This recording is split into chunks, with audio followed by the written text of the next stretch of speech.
The notice glowed red on the door when Daniel returned from the market.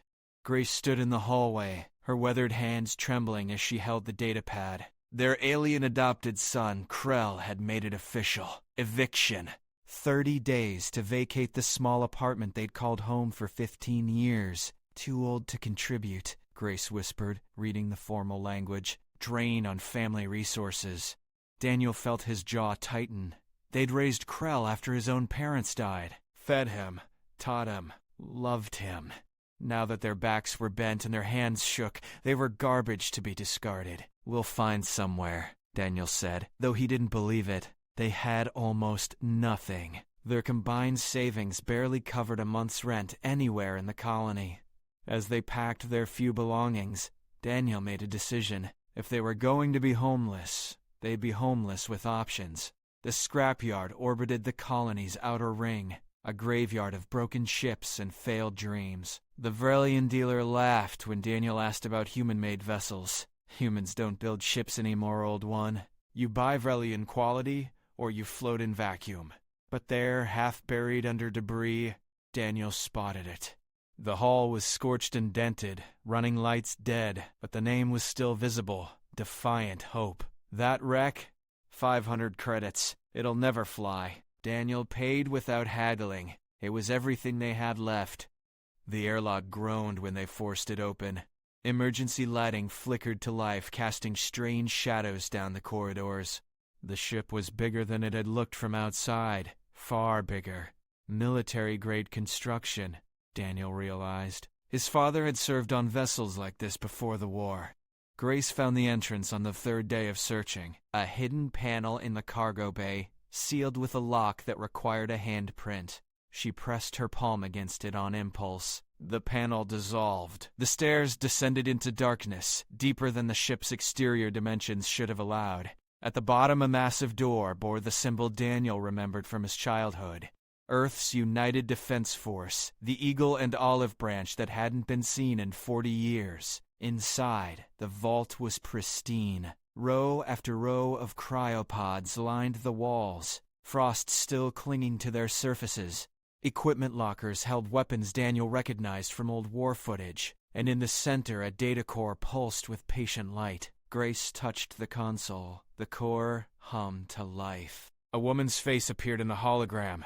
Middle-aged, exhausted, wearing a general's uniform. If you're seeing this, humanity needs you. How it could have slipped outside of our perimeters. How it could have slipped outside of our perimeters. I'm General Sarah Martinez, Earth Defense Council. What you've been told about the war is a lie. Daniel felt his blood run cold. We didn't lose, the general continued. We were betrayed. The Vrelian Compact, the Krell Federation, the Yothian Alliance. They didn't save us.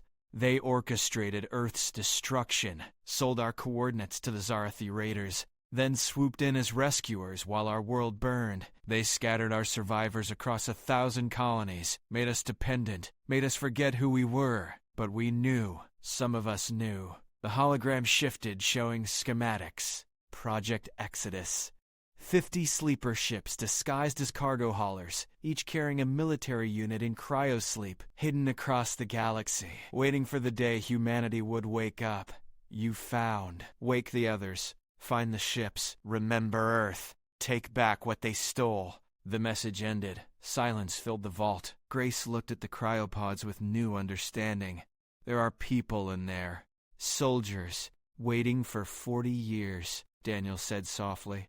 They spent the next week learning the systems. The ship's AI, damaged but functional, guided them through revival procedures. Grace insisted on starting immediately. If they were going to die homeless in space, they might as well die doing something that mattered. The first pod opened with the hiss of escaping vapor. The woman inside gasped, her eyes snapping open. Grace helped her sit up, wrapped her in thermal blankets. Easy. You're safe. I'm Grace. This is Daniel. The woman's voice was hoarse. Commander Lisa Hayes, Earth Defense Force. What's the date? March 21, 2126, Daniel said gently. Lisa's face went pale. 40 years. God, 40 years. She looked around the vault, taking in the other pods. The others? We just started waking you, Grace said. We only figured out the systems a few days ago. Over the next 3 days they revived 2 more. Jake Morris, a pilot with quick eyes and faster hands. Terrell Washington, an engineer who had the ship's weapons online within hours of waking. The soldiers were devastated by the time lost, the world they'd left behind. But their mission hadn't changed. Lisa gathered them in the vault, her command presence returning. We find the other ships. We wake them up. And we tell every human in this galaxy the truth. The proximity alarm screamed that night. 3 Krell vessels, military escort class, approaching fast. They tracked us, Daniel said, pulling up the scanner display.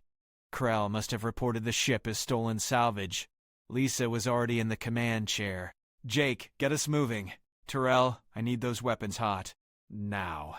The Defiant Hope shuddered to life. Engines that hadn't fired in decades roared with sudden power. The pursuing ships accelerated, firing warning shots across their bow. They're hailing us, Grace said from the communications station. Let them talk, Lisa said. Terrell, weapons armed, targeting systems online. These railguns haven't been fired since Earth, Commander. Then let's remind the galaxy what human engineering looks like. The lead Krell ship fired, not a warning this time. The shot went wide as Jake threw the Defiant Hope into a spiral that defied its apparent mass. Return fire from the railguns struck with surgical precision, disabling engines without breaching hulls. Broadcast on all frequencies, Lisa ordered. Every channel, every language. I want every human in range to hear this. Grace activated the communications array. Lisa's voice rang out across space. This is Commander Lisa Hayes of the Earth Defense Force to all humans in the sector. You were lied to.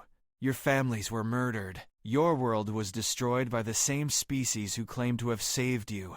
We didn't lose the war. We were betrayed, and we're not refugees. We're survivors, and we're done being ashamed. She nodded to Tyrell. Send the data core files. Everything. Let him see the proof. The information spread like fire through dry grass. Across the colony, across the sector, across a dozen systems, humans stopped what they were doing. They read the files. They watched the recordings. They remembered things their adoptive families had worked hard to make them forget, and they got angry. Daniel stood at the viewport as more ships appeared. Not Krell ships. Human ships. Cargo haulers and mining vessels and transport shuttles converging on their position. Grace stood beside him, her hand in his. We did it, she whispered. We started it, Daniel corrected. Lisa and the others will finish it. The Defiant Hope turned toward deep space, toward the coordinates of other sleeper ships hidden across the galaxy. Behind them, the gathered fleet grew larger by the hour. Messages poured in from human colonies everywhere. Questions and rage and determination. Lisa appeared beside them at the viewport. You two did more than you know. Most people get discarded and disappear. You found a reason to matter again. We just opened a door, Grace said. Sometimes that's all it takes, Lisa replied. The rest of us were asleep. You were awake. You chose to remember. The stars stretched ahead of them, full of lost ships and sleeping soldiers and scattered humans who'd forgotten their strength. But not anymore. The Defiant Hope and its growing fleet jumped to hyperspace, leaving the colonies behind.